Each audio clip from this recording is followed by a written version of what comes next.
Hello, hello, hello, hello. Or should I be saying salam alaikum as another super Saudi show rears upon us all? Maybe on the way, not a regular Saudi super show, not an interim or a global Saudi show, but a super Saudi super show with some of the key figures in the world of boxing. As goes the heavyweight division, so goes boxing, and as goes Seconds Out Live. I'm here every week. My colleague, my friend Donna Flexen is out on an assignment. Don't know what that is. So we've drafted in none other than Donna Flexen. Donna, how you doing?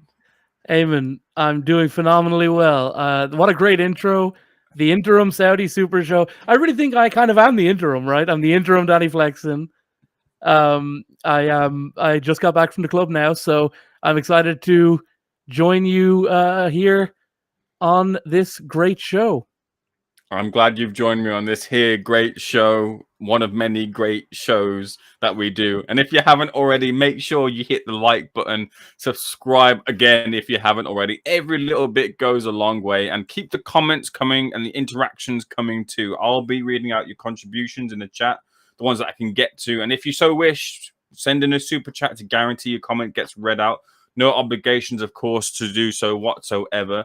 But let's get into that super show chat. And it's only fair that we get your thoughts on it, Donna, first of all.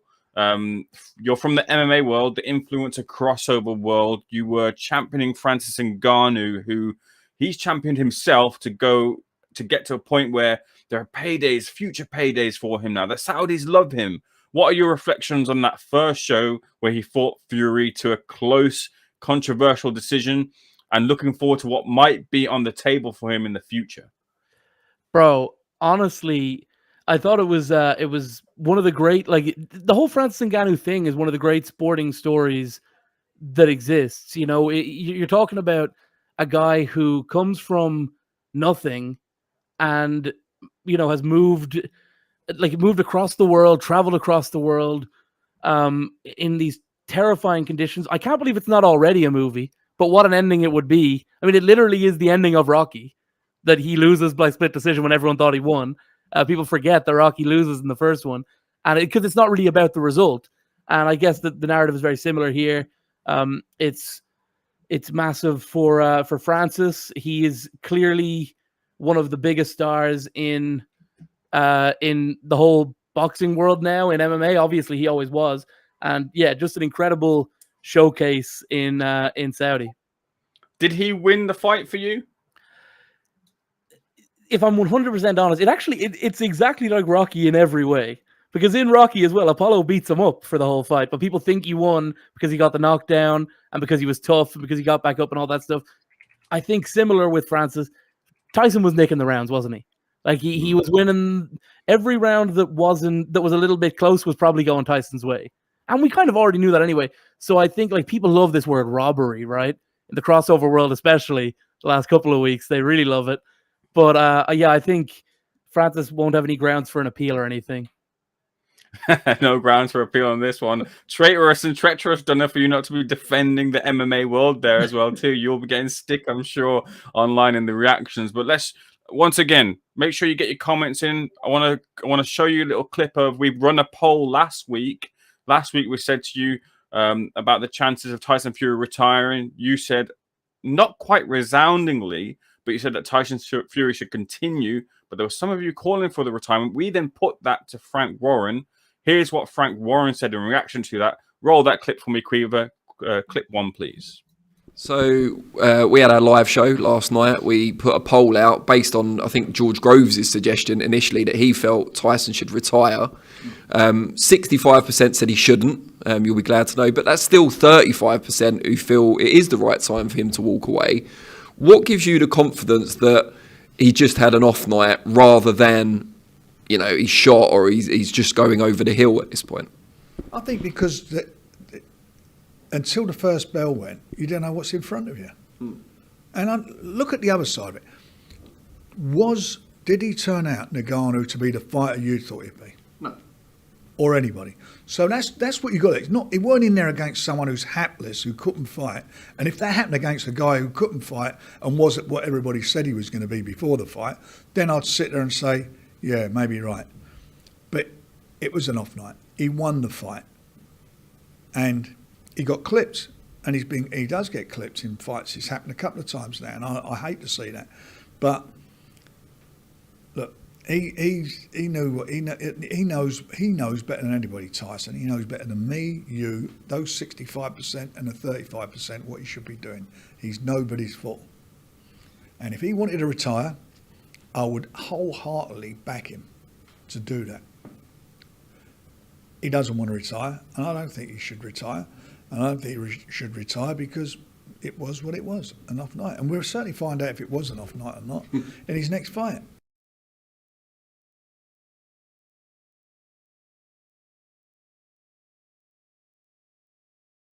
And we're back from that clip. Should Tyson Fury retire or not? 65%, 35%. You've got the deciding vote here. George Groves put it. I know you grimace slightly saying Fury retire after that performance, but it's George Groves calling for it. British legend George Groves.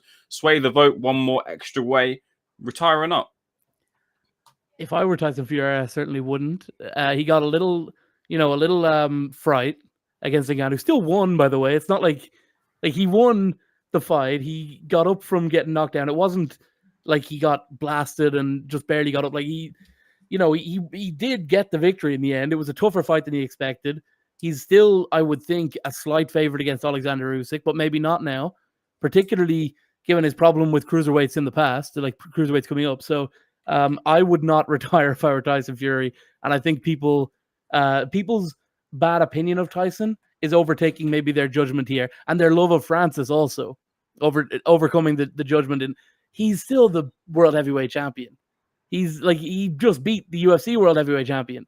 And, it was closer than people expected, but no, retirement is not for me, I don't think. Getting into some of the comments in the chat, Toby Bartlett was saying, I was part of the 35%.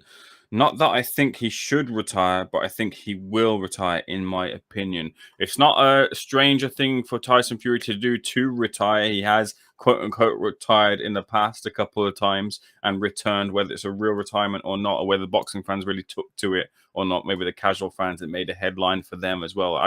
I certainly did get asked a couple of times from my friends who weren't as into boxing at the time. I was like, has Tyson Fury really retired? I said, no, he definitely hasn't. But Toby Bartlett is saying that he thinks he will. Maybe it's not out of the realms of possibility with someone like Tyson Fury. Jump Tube here saying, why would Wilder and AJ risk a lucrative fight with each other by taking risky fights with these two opponents? And Mighty Villain is saying, close. I guess another fight first isn't too long to wait when the fight's been spoken about for 5 years. Will it ever actually happen, though? That's Deontay Wilder and Anti-Joshua and Deontay Wilder, whichever way you want to swing it. And that's part of the Saudi Super Show.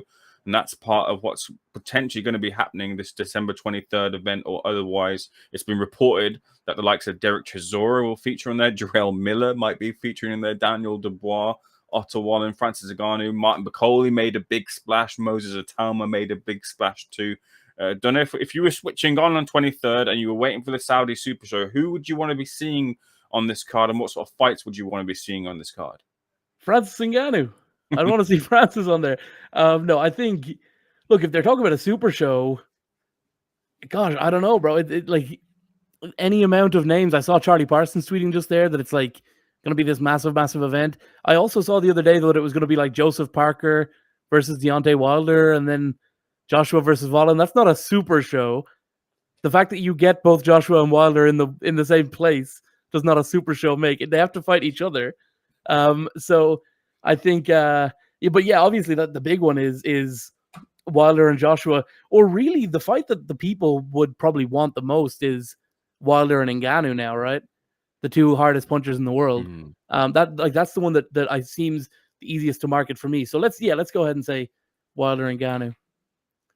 Just on the point of like this Saudi Super Show is coming in, this Saudi money is really ramping up. They sort of dabbed their foot in. Saudis can't really, I guess, with the money that's around, dab their foot in. They really kind of push in, but they're really kind of doing a deep dive, it seems, into making these shows. And suddenly these fighters are free and don't really have contracts to consider or are allowed to by the promoters to jump ship to different promotions or different entities to take that Saudi money, which is very interesting. Are we going to see the rise or at least Saudi being a big player in terms of promotion in the boxing game, or is this just kind of a Super Show to beginning, middle, and end that Riyadh season?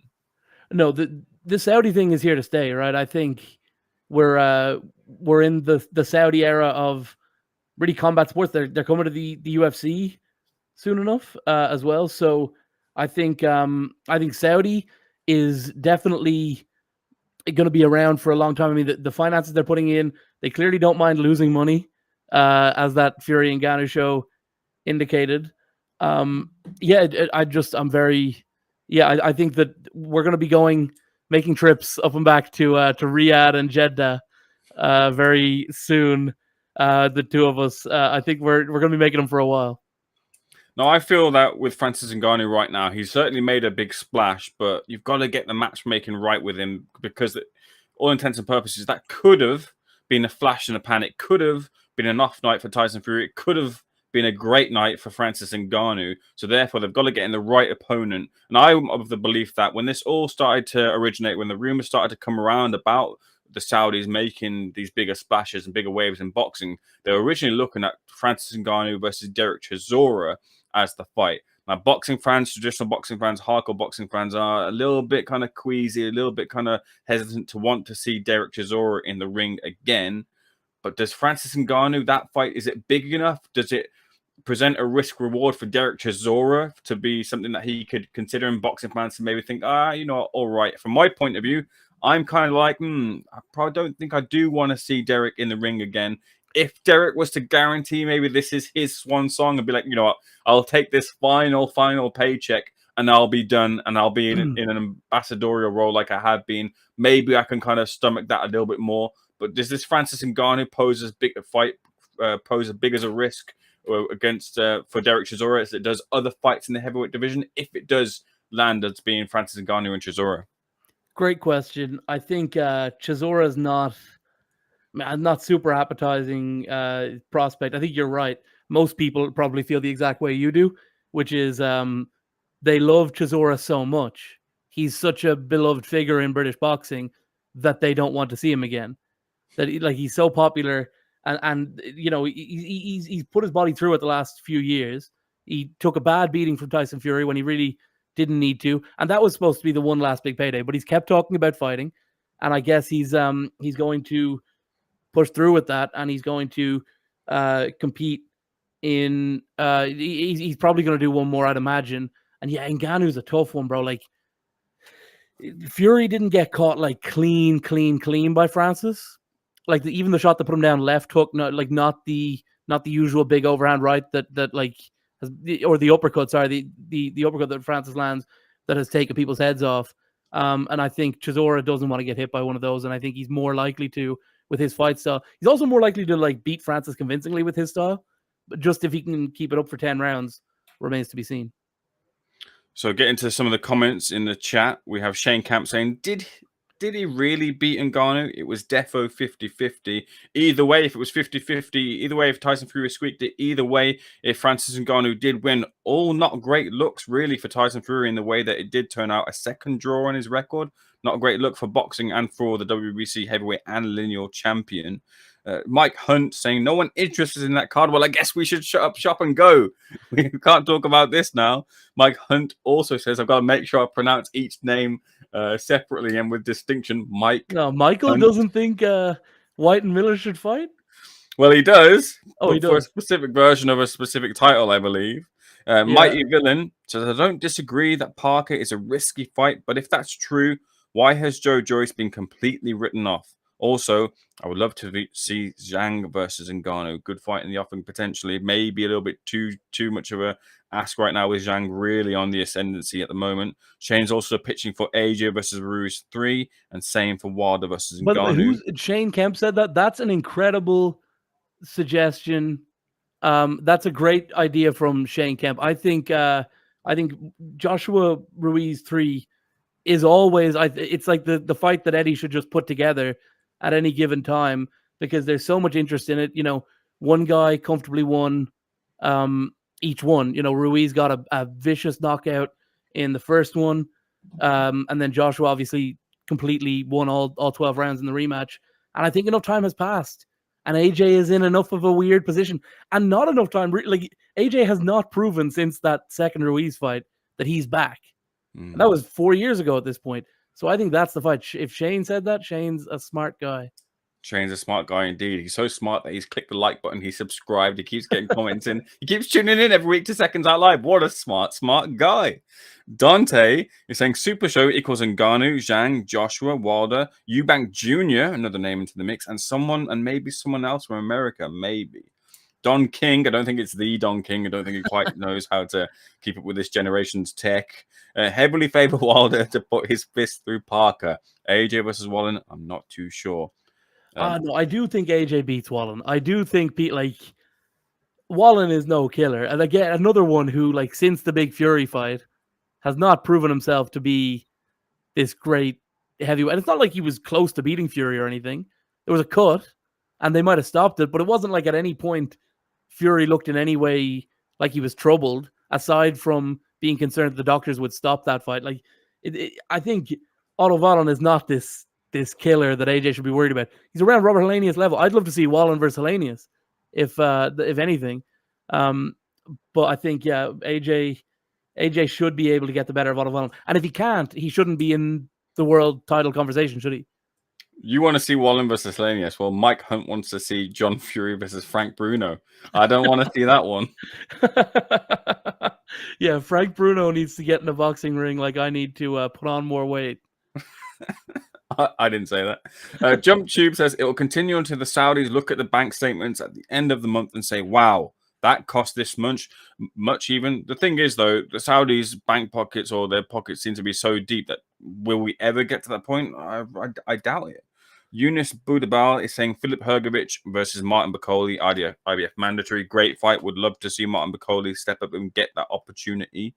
Another suggestion for John Fury versus Lennox Lewis or John Fury versus Riddick Bowe. Don King is saying sick of seeing Chisora just retire. He's been a journeyman for 5 years. John Fury's Jake Paul is another suggestion. John Fury versus Conor McGregor. People want to see John Fury lace on the gloves for some reason.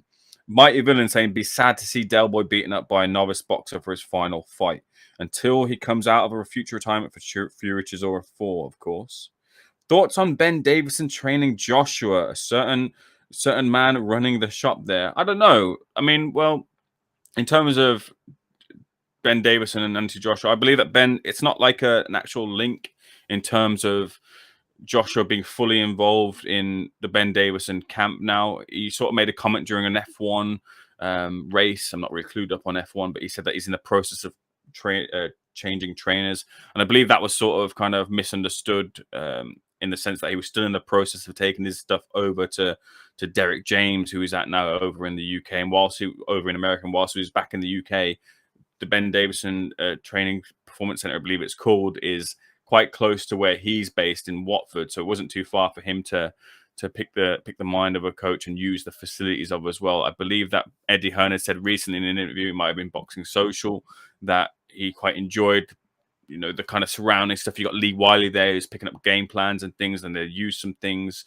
in that for his previous fights as well. So I think maybe it's just a point of AJ's this type of guy. We've seen it beforehand where he's gone into fights. He's asked the opinion of many people quite famously, infamously, heading towards the Usyk fight. He asked Clifton Mitchell, what do you think I should do here? Right before he's about to make the ring walk. So that's the type of person AJ is in terms of picking the mind and getting kind of little different bits of pieces from places and putting that puzzle together to form his own opinion. So I'd hold fire on the suggestion that he's joined Ben Davison just yet, but it's not out of the realms of possibility.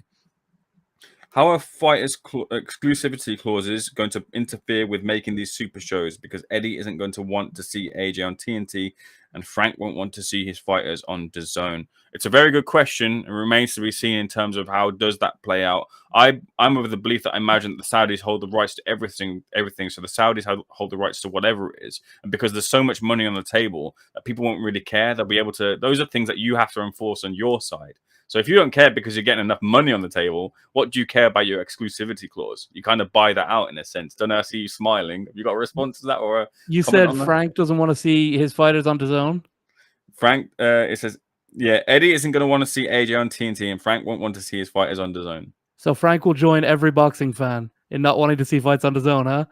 There he had his joke ready and primed. He had that one written down. No. I love DAZN. I love DAZN more than I love TNT, by the way. But yeah, I think they need to get some subs. Couple of quick ones before we move on. Dubois versus Baby Miller, December 23rd in Saudi. And Don King saying Dubois quits whenever he's losing or if it's not going his way. Typical bully fighter with no heart. If that's the way you see Daniel Dubois, then fair enough. But we've seen typical bully fighters have a lot of success. As long as you can keep implementing your game plan on your opponent, you can get success in the heavyweight division.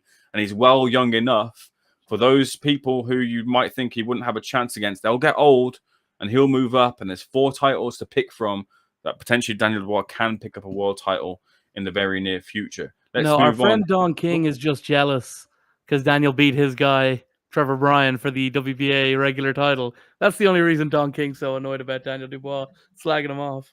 Gee, did you see that Trevor Bryan knockout by Cassius Chaney, right? No. You didn't see that? No. Okay, well, whilst I'm introducing the next point, I'm going to look it up right now because it's not great. It's not a great watch at all.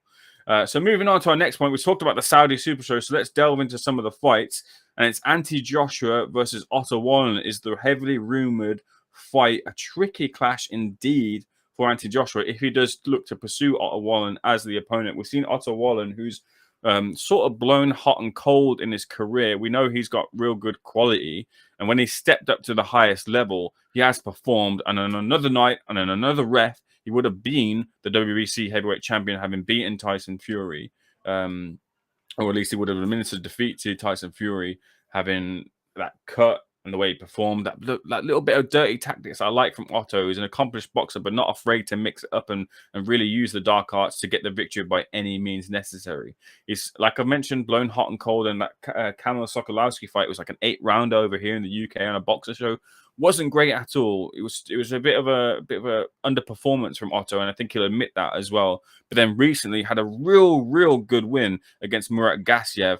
There's 2 avoided fighters. He fought over in Turkey. Thought he was probably going to get stiffed in the cards, but knew the situation here as well. It went to points. He couldn't quite finish him in any sort of sense, but it went to points, and he got the victory there. So great win for Otto Wallen, and it really rejuvenated himself and put himself in a position now where he might be facing Ante Joshua. So there's a poll going in the chat right now saying who wins and how. Will Ante Joshua win by KO or points, or do you think Wallen could have the chance to win by knockout or points himself? But this rumor, don't know, whilst you're looking for that clip of Wallen as the opponent, with Joshua trying to implement this new style with Derek James, wanting to be a better boxer, not quite being the old Joshua, he'd maraud forward and look for that KO and set that up from the off. Do you think this gives the opportunity for Wallen to kind of find those flaws in that new implementation of the style and potentially upset AJ?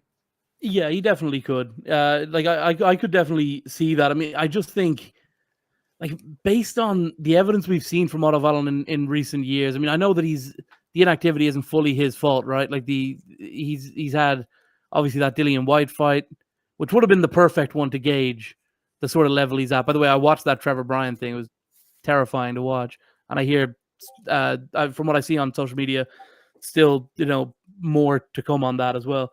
But no, I think with the Otto Wallen thing, yeah.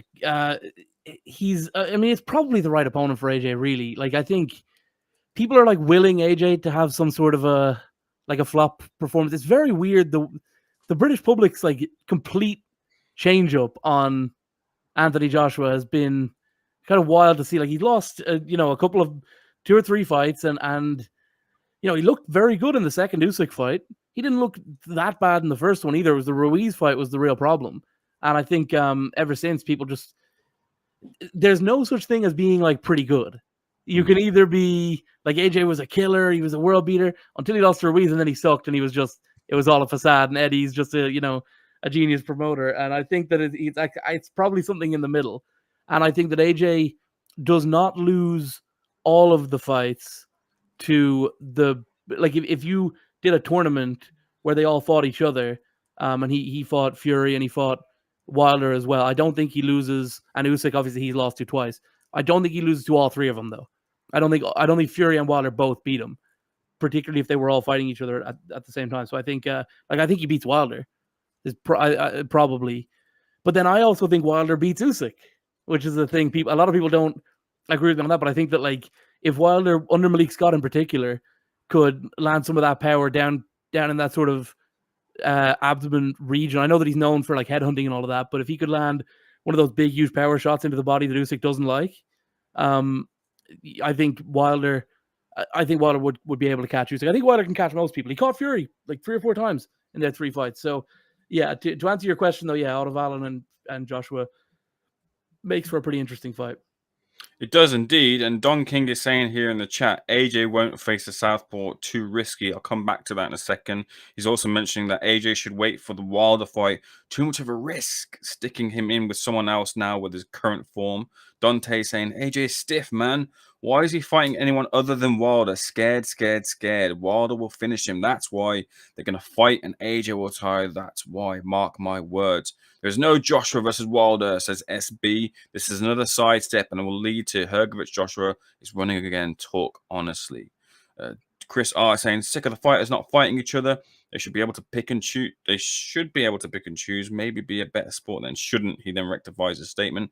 Yago Kaladze saying, if Wilder and AJ are on the same card after more than 5 years of talks of them fighting, it shouldn't be celebrated. I'm not celebrating. I don't think my good friend Donna Flexen here isn't celebrating either. Yeah. We're just talking about that point. And let me just open up the scope a little bit. And you mentioned the words Eddie Hearn, genius promoter, and a lot of people would slag that off. But is this a smart move? Is this a risk, as Dante and other people in the chat are saying? Because if you widen up, as I'm about to do, you look at what happened with Tyson Fury and Otto Wallin, and now with what happened with Tyson Fury and Francis Ngannou, Eddie Hearn is kind of blowing the trumpet and saying he's on the slide, he's on the decline, and Joshua's going to knock him out. If they can kind of add credibility to that, by putting him in against Otto Wallen, and he can beat him conclusively, not how Tyson Fury beat him with that contention, that controversy. If you can knock him out even more so, that leads to the credibility, that leads to the point that AJ's back. He's on the rise again. Don't count off AJ. Tyson Fury's on the decline. Put these two together now, and you've got the fight. You've got the interest. You've got the actual boxing backing now that this will be competitive between Fury and AJ. Is that right? Is that the play? It very well maybe. I mean, you made a very good argument there. It made me want to see it again. No, I think yeah. I mean, AJ and Fury's just always been the fight, hasn't it? Like, it's forever. AJ's style works against Fury. I think it's not the most animated answer to your in response to what you said, but yeah, I do think AJ and Fury is the fight they got to make, and you're right. It does make more sense now. Maybe than it has ever since AJ had all the belts except for the WBC, which Fury had, and they were going to fight in Saudi. That was really the moment, particularly because we still had a little bit of like COVID lockdown stuff at the time. Not fully now, but I think still a massive fight. But gosh, getting that deal together proves difficult, doesn't it? Well, at the moment, the deal is there's 4 options: Joshua by KO, points, or Wallen by KO or points. The poll is up for you, and it's 42% leading the way is Joshua by knockout. Coming in close at 33% is Wallen by points. Not too far off there with those 2 outcomes for the fight there, if that fight does get over the line. Getting into more of your chats again. AJ's gone to a dark room to get away from Wilder. There's some jokesters, some pranksters in the chat. Chad, can we make sure that those jokesters and pranksters don't run amok here? MJ, as opposed to SJ, is also in here saying AJ's not elusive. That was a great joke, by the way. It took me a second to get. That's very funny. I knew you'd get it then. I had to put one in there. MJ saying AJ is not elusive enough to stay away from Wilder's wild hooks. Learning a new style. Wilder's been proven to be in the past one-dimensional, but under Malik Scott, I think it's fair to say he has improved and added a couple more skills in his locker. Will that be proven enough to land that big right hand on Anthony Joshua's chin? It is fair to say, or at least it feels to be fair to say, that that fight is one of those ways where whoever does maybe land first does end up going down. So we'll see what happens there. Again, is it fair to say that he's learned all these new things under Malik Scott? We saw him show a couple of new things in his arsenal early against Fury, and then kind of revert to type as that fight wore on, and eventually get knocked out, as he did in the first rematch. And then we saw like 10 seconds against Helenius, and it was another standard Wilder type performance. I mean, you can't gauge anything from that Helenius fight. So I don't know. We'll see. We'll see how this Malik Scott thing. I think I would like Wilder to probably fight once or twice. ideally, but I think he doesn't want to do that. I think he's more. I spoke to Malik Scott like a while ago now. It must have been January, and he was saying we basically just want to do big fights. We're not really interested in staying busy. We'd rather like if he's going to do 3 or 4 more fights, he wants it to be the big names. You know, the AJs, the Usyks. I mean, they still seem to think there's something to prove against Tyson Fury. I don't think so.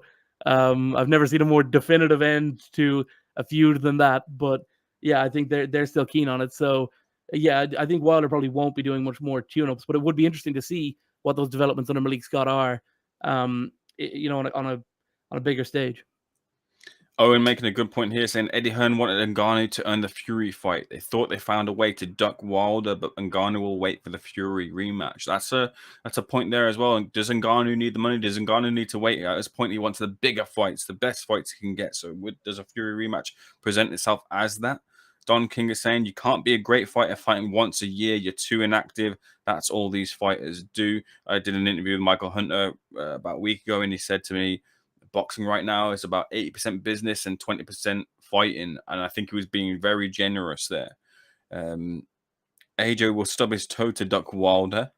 Don King as well. Wilder has unbelievable timing with the right hand. He only gets wild usually when he hurts someone or if he's hurt under pressure. He's actually a sharp shooter, is Wilder. AJ is one-dimensional also. They both are. Wilder went the F out on his shield. AJ quit versus Butterbean.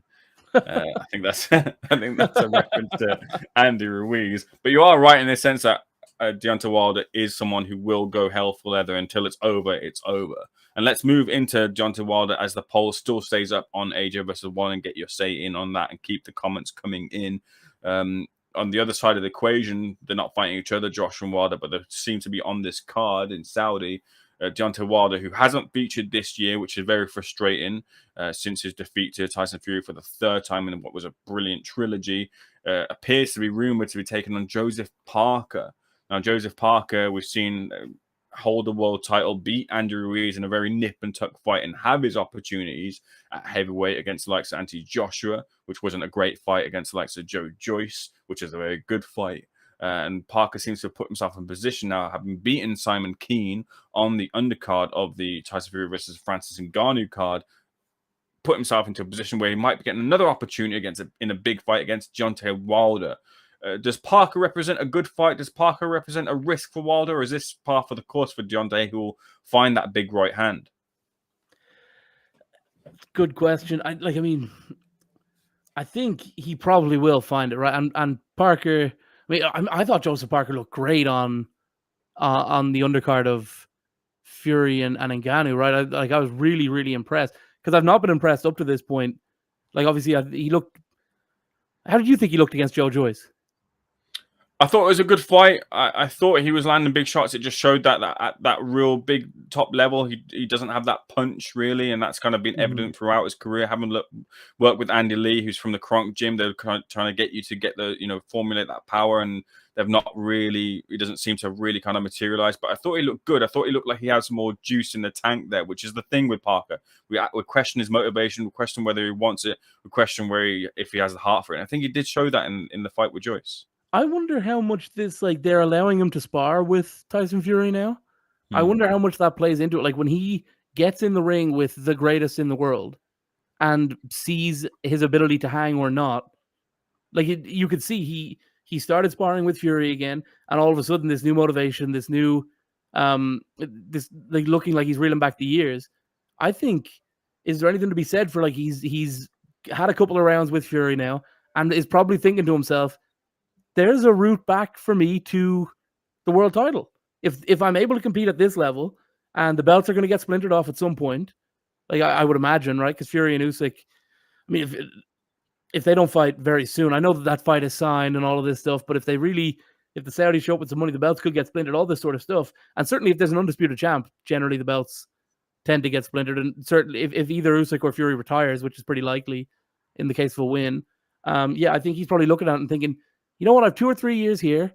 If I time it out right, maybe I could get back to a world title of some description. So, I don't know if he can, but maybe a couple of rounds with Fury has got him thinking that.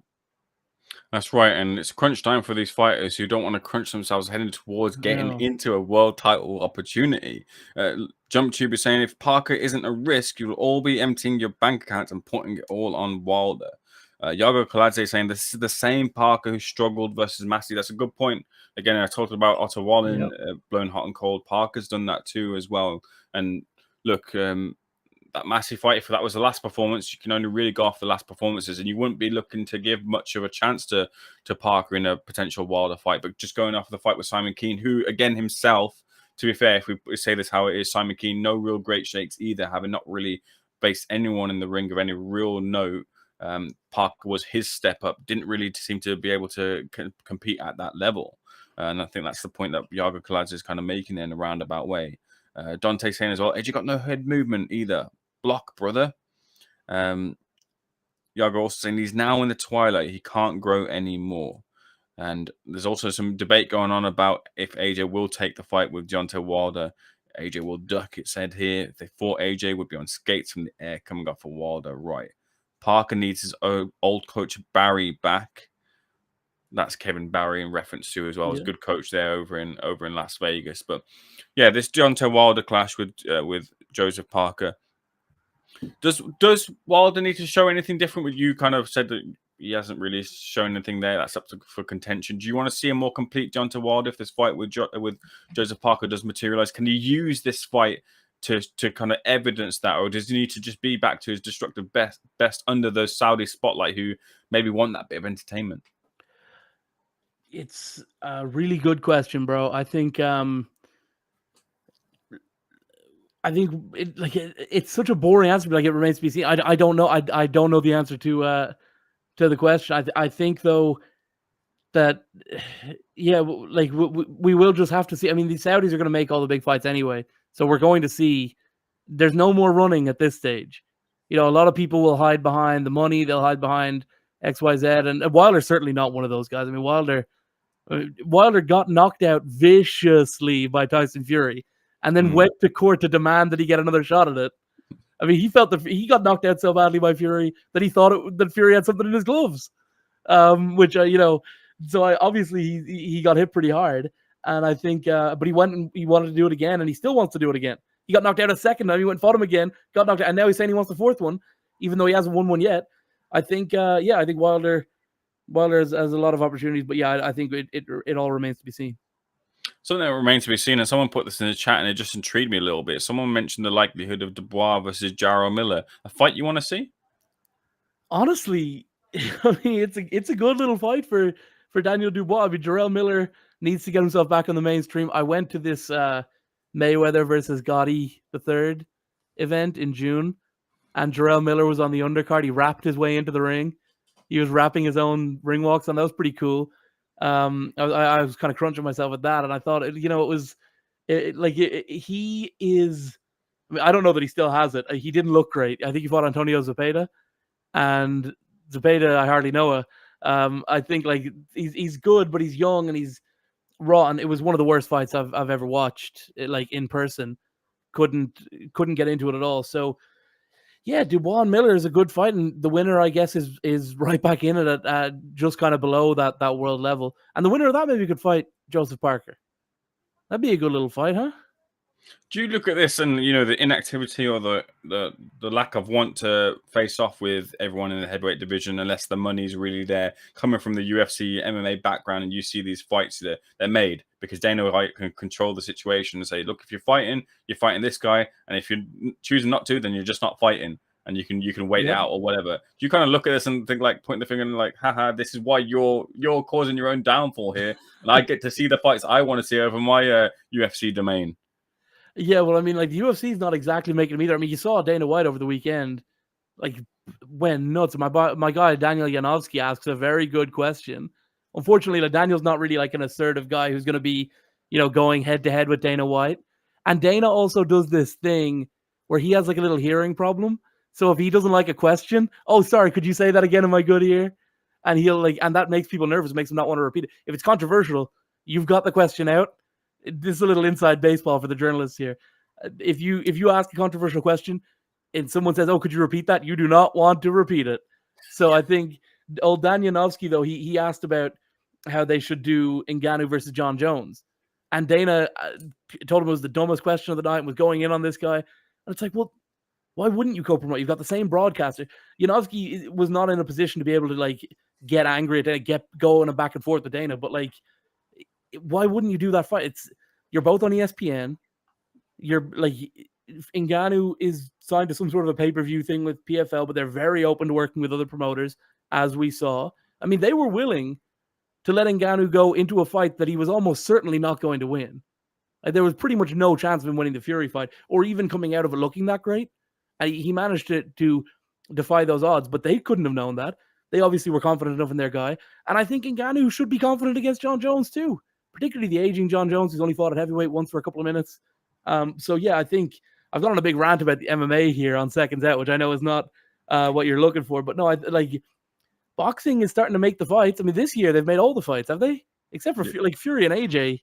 It's not even the fight. Like they made Fury got out there and he fought Ngannou, which is like a pretty big fight. They made like all the big fights, and like Tank and Garcia was there. Crawford Spence, which at the time was big. I don't know if people want to see the rematch that Spence is looking for. KSI Fury. Oh, KSI Fury. They made that. Jake Paul Fury. Jake Paul, Nate Diaz. They're making the big fights over in boxing.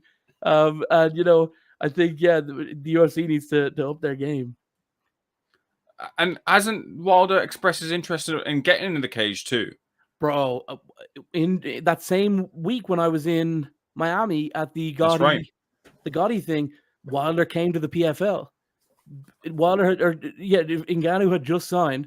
Wilder showed up. They gave him these 4-ounce gloves, and we saw him do the punch machine. He literally broke the punch machine. It got like into the 900s, and then he did another one, and it wouldn't go above like 50 because he had hit it so hard. The calibration was just completely wonky. It was crazy. So like the video was funny because it looked like he was getting this really low score, but the truth of the matter was he had like completely blasted this machine. They didn't have it the next week. They didn't have it for Ngannou to try out the following week.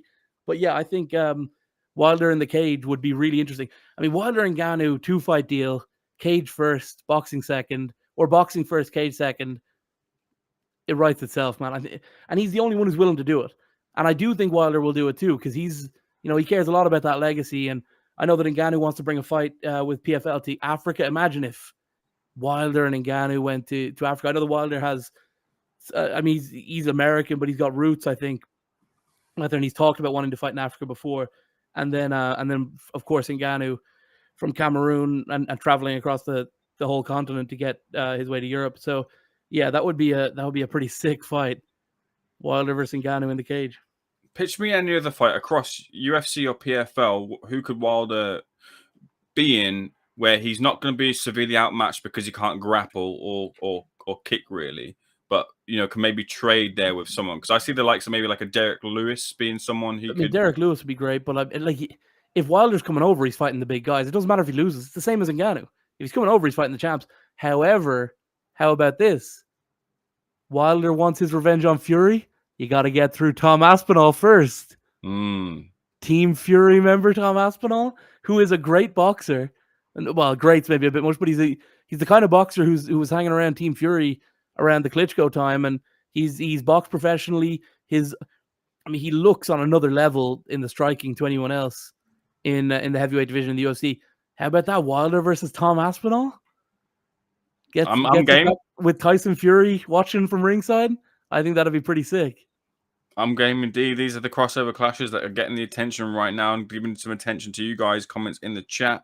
MJ saying here, Saudi should get Gervonta Davis versus Devin Haney at 140 with enough purse to get them the fight in 2024.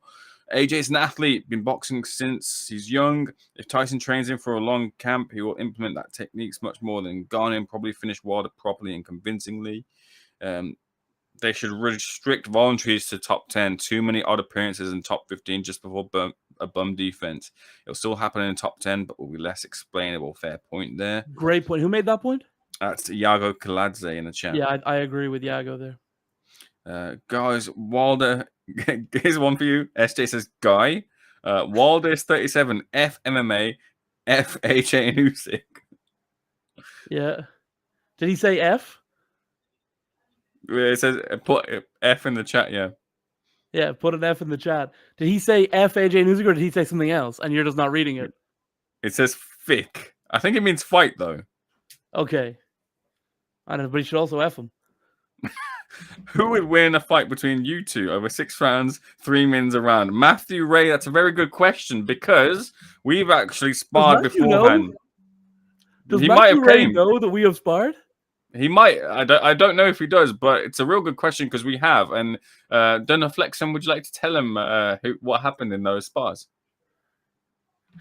Brother, I don't think you want me to tell him. I don't think you want him knowing what went down. Is that true? No, I think a lot of people don't know about the GFC, which, if I'm speaking to advertisers, stands for Garden Fight Club and not anything else. But yeah, GFC, I fought Ayman. We had some good spars. I think we had some good back and forth. I mean, you're definitely like much better at boxing, much fitter, move better. I mean, you've pretty much every advantage, except I've got the size, obviously. I've got the weight and the height. But yeah, and I guess I'm younger, but I mean, I'm so much farther out of shape. I don't think that matters too much. So I think we had some interesting spars. I think we're more or less 50-50. I mean, you were probably going quite easy on me, but I think we were like pretty even. Yeah, I think it was very even spar. It was like the end of Rocky. By the way, I forgot that Matthew Ray gave stipulations. 3 minutes around, you win in 2 rounds then. Yeah, we do 2-minute rounds and 6 rounds as well. I just have to wait you out, I guess, and I've been talking about that. If I fight Wings of Redemption or if I fight Boogie, did you see this Boogie documentary that came out? I did, yeah. I think if his financial situation is that bad, I think I could get him. We just announced a while, like just under an hour ago, we announced I've signed for Happy Punch. Happy Punch put on his fight with Wings, and he probably, if he could get another payday, maybe I could get Boogie out of retirement. I think I would murk that dude, bro. That would be sick. You've just got to work on that silly shell defense, and you'll be.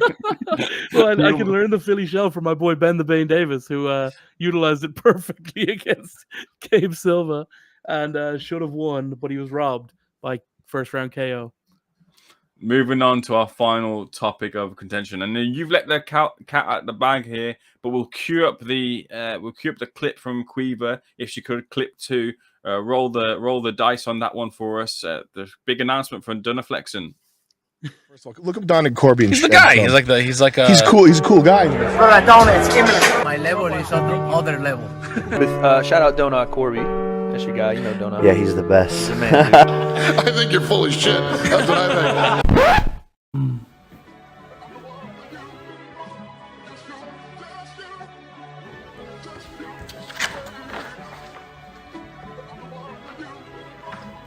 I'm delighted to announce my next career move.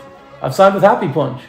We're launching a brand new show tomorrow. Check out the link in my bio and subscribe to our YouTube channel for more.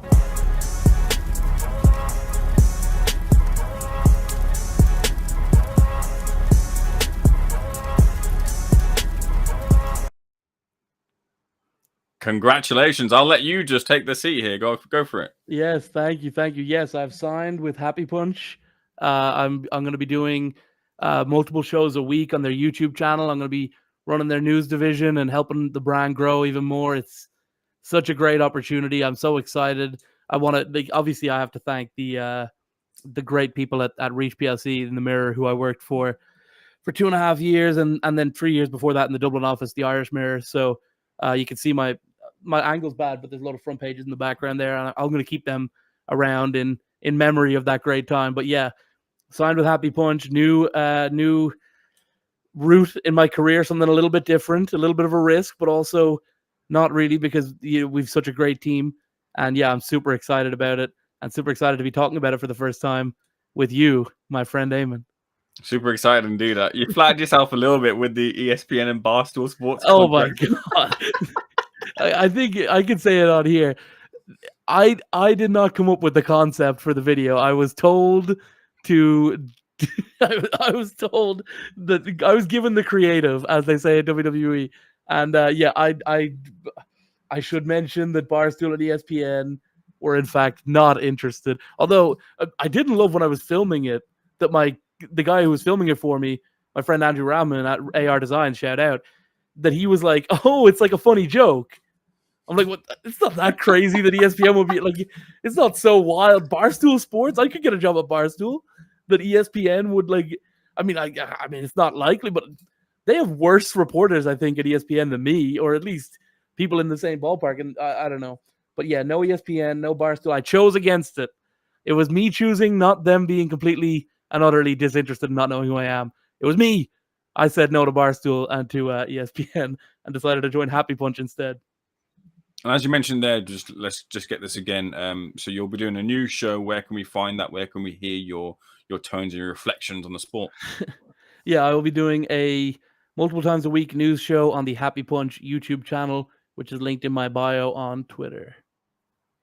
I'm sure your news will concern as well Jake Paul, who's someone you're connected with very well on top of the news when it comes to Jake Paul, who's taking on Andre August in December. Now, Jake is, I'll steal a little bit of your thunder. He seems to be looking to go the traditional boxing route, really kind of adding further credibility to himself as being a proper boxer, as it were, quote unquote, and wants that kind of the credibility. He wants the understanding. He wants people to understand where he's going and looking to fight other professionals, leave the influence of the crossover scene behind, and really trailblaze for those who are maybe sticking in that influencer scene and separating himself from the herd, as it were. Yeah, I mean, he's never really loved the term influencer boxer. I mean, I know that I was reading an article in GQ about Misfits Boxing, and they were mentioning Jake Paul about it, and a spokesperson for Jake Paul had said, he's not an influencer boxer, he's a professional boxer with a record of 7-1 and all this stuff. So, yeah, I think Jake has always wanted to go down this route. It makes a bit of sense. He's going to go do a smaller show, free on DAZN, free with your DAZN subscription. So, hell of a month. If you sub... No, you won't quite get it because it's the 15th of December. But if you sub you will. If you sub on Friday or Thursday for the month, you get Misfits this weekend and Jake Paul as part of your subscription. That's pretty good. You know, I slagged off DAZN earlier, but now I'm making up for it by promoting their event. And yeah, I think it's a good route, good fight. People who hate Jake will say that Andre August is a nobody. People who love him will say he's 10-1, he's sick. One thing's for sure, he's nowhere near as good as Joe Fournier, but otherwise he's great. I think I noted, and if I remember correctly from his record, it was the case that Andre hadn't fought for quite a while, made his return recently, which is probably, in lieu of fighting Jake Paul, and is now having this fight with Jake. So there's definitely that's still a real intense management for Jake Paul in terms of the B side there, making sure that they get the right opponent in there to make sure the train keeps on rolling, right? Yeah, well, they can't afford another loss. And I think, I don't think that it would be the worst idea to do one, maybe two more of these smaller shows where he's not going to make as much and that he can just kind of get his record together and then go and fight Tommy again. Because Tommy's obviously a pretty decent prospect. I mean, there's an argument to be made that Tommy's the biggest pay-per-view star of boxing this year. 1.3 million against KSI, whether that's true or not, we'll see. And 850,000 is the number I heard about the Jake fight. So Tommy sold over 2 million pay-per-views this year. His brother sold, 60,000 or something in Saudi against Ngannou? So, yeah, Tommy and Jake would be a good fight. But, yeah, I like this route of fighting legitimate guys. I think the MMA thing is, unfortunately, for some of those guys who fancied the payday, I think it's over. And, I think for now, Andre August, I don't know anything about him. I've seen him. I watched the footage that everyone else has seen on social media. I haven't done a deep dive or anything. But, I think August in December is not going. I think he's not going too far. I think Jake's going to stop him, or at least going to put in 8 hard rounds against him. Does this mean that with Jake going this route, that the Tommy Fury fight is now on the outs for the foreseeable? I don't think for the foreseeable. I always think there's a chance the Saudis come in and say, we want Jake back. I mean, I would imagine that Jake and Tommy show that they put together in February, I'd imagine it cost them, when I say less than that Fury and Ngannou show, I think it might have cost them like a teeny tiny fraction of what Fury and Ngannou cost them. And it probably was it did way more pay-per-view buys by all metrics. So I can't imagine why they wouldn't want Jake back Jake's not cheap, but he's not Fury level expensive. And he's probably not as expensive as Ngannou's going to try to be now. And then, of course, I think Tommy is... I mean, John's going to be hard to deal with for whoever Tommy's next fight is. John's going to be a tough negotiator because he'll probably be making the same argument I'm making, which is he's done 2 pay-per-view headliners ever, and he sold 2.1 or 2.2 million pay-per-views between those. At the very least, he sold just under 2 million. There's a number out there that's like 1.1 or 1.2 for the KSI Fury event. So he's selling in the region of 2 million pay-per-views within his first year as a headliner. So yeah, Tommy, I don't think the Tommy fight is ever gone. And if Jake gets a couple more fights under his belt, why not?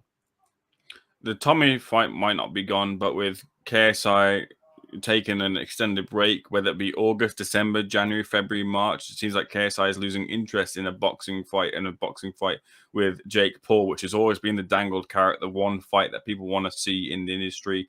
Mams Taylor is saying that he wants to build different stars now, and the opportunity is there. The opportunity is there probably because there's a gaping hole right now with KSI's absence. So they're drafting in the likes of Basinga, Ethan Payne, Joe Weller to return.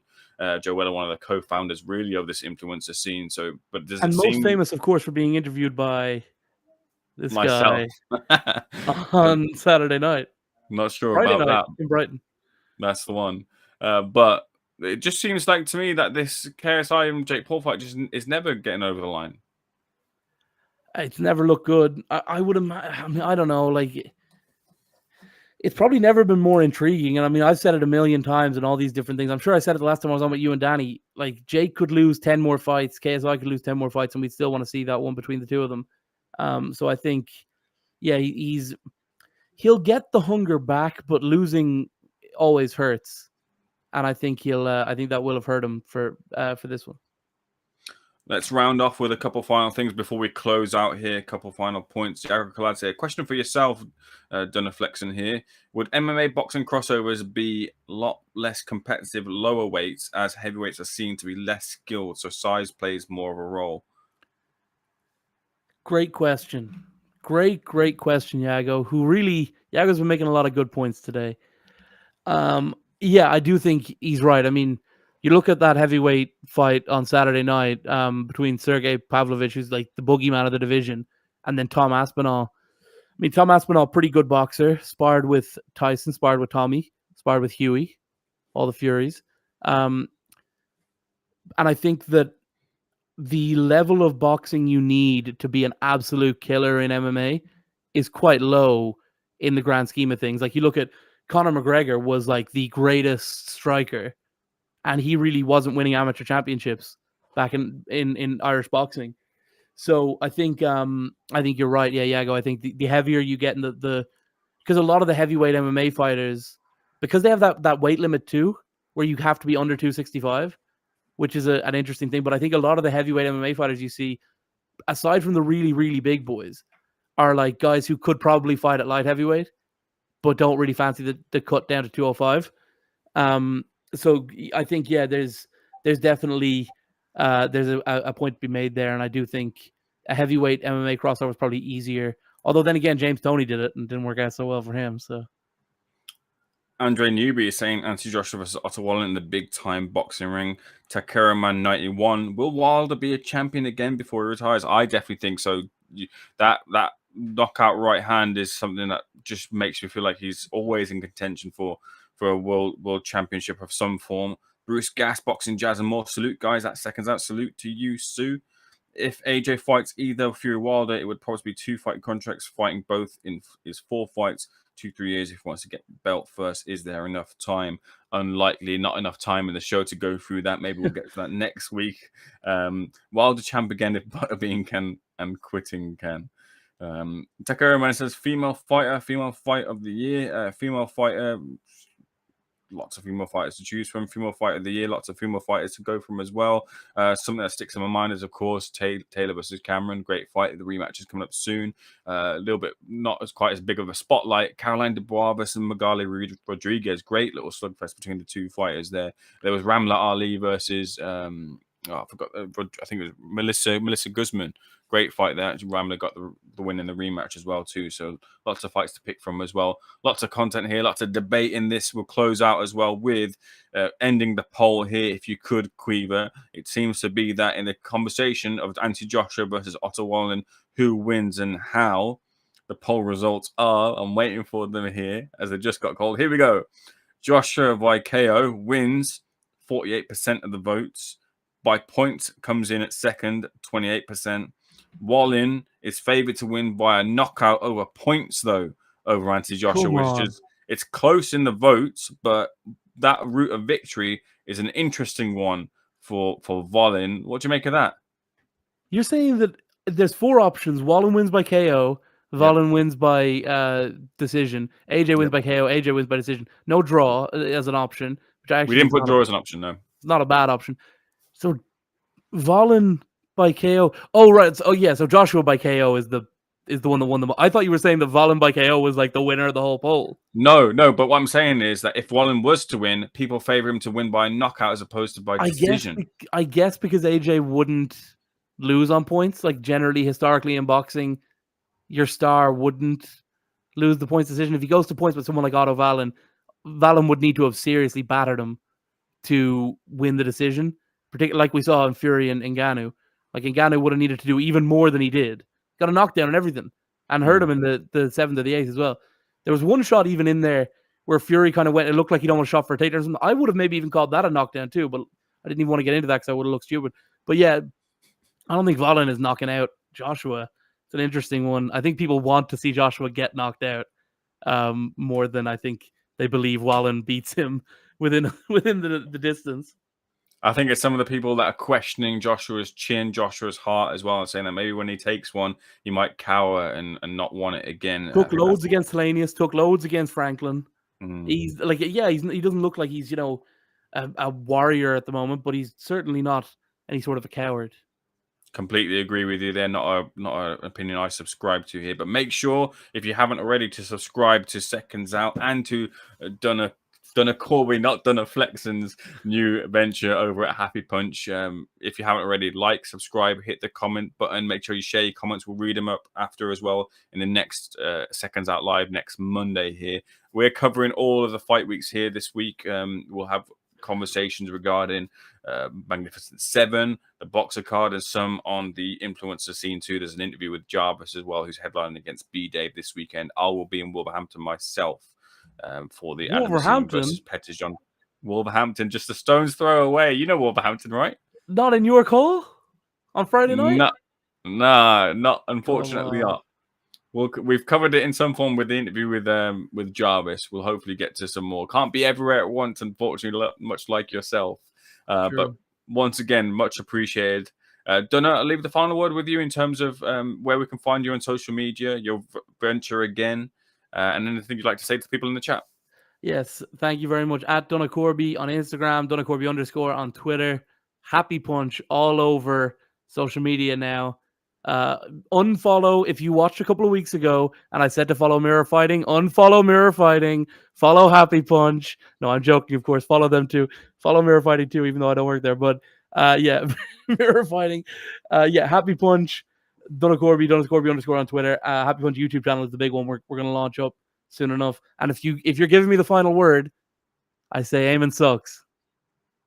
Roll the credits.